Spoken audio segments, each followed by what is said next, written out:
Justement, une question de Sébastien qui aimerait savoir quelle est la proportion de femmes dans vos équipes. Donc vous avez parlé que vous essayez de... Trop basse! Donc ça c'est pour l'informatique, j'imagine. Voilà. Oui, Ouais. je ne les trouve pas. Je veux en recruter. Mais le problème, en fait, je m'excuse, je viens de faire sauter votre Non, non, ça va, il n'y a pas de problème. non, elles sont trop basses parce que, honnêtement, par principe, c'est pas une question de politiquement correct.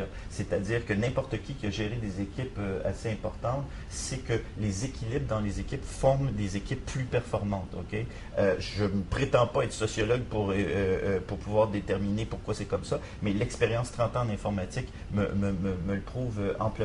Or, nous avons beaucoup de difficultés à trouver des informaticiennes et d'après les renseignements que j'ai, je m'aperçois que dans les écoles en France, la proportion de candidates est en diminution, ce qui est vraiment en fait très regrettable et très sérieux, surtout que les emplois en informatique ne sont pas les emplois les plus mal payés. Donc, au niveau de la répartition de la richesse dans la société, c'est vraiment dommage. Je voudrais juste préciser que moi, dans ma carrière, j'ai souvent travaillé pour des femmes et que ça ne me pose aucun problème et que ma numéro 2 est une femme, Madame Elisabeth Puja. Donc, Et moi, je voudrais juste compléter sur le fait que le Crédit Agricole est un employeur, j'allais dire, woman-friendly, c'est-à-dire que pour une femme, vous avez les mêmes opportunités de carrière, vous êtes très accompagnée dans cette période un peu compliquée que peut être la maternité, puisqu'on est absent du bureau. Donc là, on a un suivi qui se fait avant votre prise au travail pour bien requalifier en fait sur quel type de métier vous voulez revenir. Donc on garde le lien, vous avez accès évidemment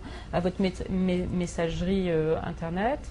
On a aujourd'hui, globalement, au niveau du groupe, un peu plus de 50% de femmes. Et au niveau de l'encadrement, on est à peu près à 40%. Donc on a des programmes qui nous aident aujourd'hui à attirer, retenir et développer les femmes. C'est possible d'avoir une vie de famille, un job intéressant et des collègues sympathiques. Non, non, mais c'est important de le dire parce que c'est vrai Oui. que pour beaucoup de jeunes mamans, c'est quand même très problématique parce qu'il y a beaucoup d'entreprises qui parlent beaucoup mais qui font peu de choses Exactement. en réalité. Alors,